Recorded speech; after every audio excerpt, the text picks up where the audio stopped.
Hi, Scott Orland with Cinema Magazine. Okay, kids, brand new show coming your way on Netflix. It is called Living with Yourself, and it stars Paul Rudd and Paul Rudd. And next season, hopefully, we'll be guest starring with Paul Rudd. Talk a little bit about artistically the challenge of acting with yourself in certain sequences.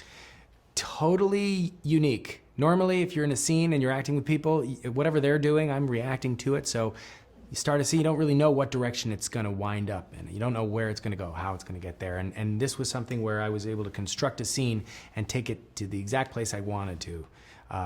And then the idea of shooting that was totally unique. How would we go about doing it? And so we would film the character who was leading the scene. We would film that character first. And then I would record the lines with the sound department, and I put a little earwig in my ear, and I would act to nobody, but I would hear the lines. And so there were technical issues about eye lines and things like that that we had to kind of figure out. I mean, over the course of time where we've seen similar type of, a construction, they're two totally different people. But here, basically, it's a clone. It's the same person. Yeah. So as an actor, what was your challenge to make each one identifiable, somebody unique? It was a challenge, and it was something we talked a lot about because we didn't want it to be so Jekyll and Hyde. The characters were not so extreme that if you ran into one on the street, you would say, "What's going on with you?" The differences had to be subtle. And so there were certain things we could do as far as hair looking a little bit different, but then it became about posture, expression. When I was old Miles, I never smiled. I would do things, wardrobe, we would try and do things to convey which one. Everything in the old character was a little slouchier. My posture was a little bit down, but when I was new, I was up. I mean, little things like this.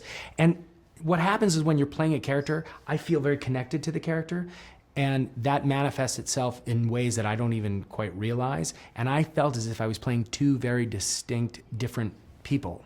So some of those differences probably just happened.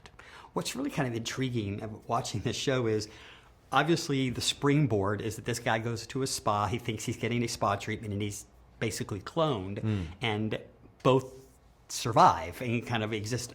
And for the rest of the show, we never really talk about the morality of cloning. Right. It's kind of just, okay, that's just it, and it moves on.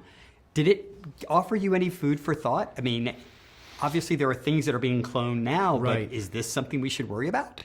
Oh, it's probably something we should worry about. It doesn't seem like it's the normal thing, but I like the idea in terms of science and medicine that we could have things that might help cure cancer, and we could, or certain organs and things like that.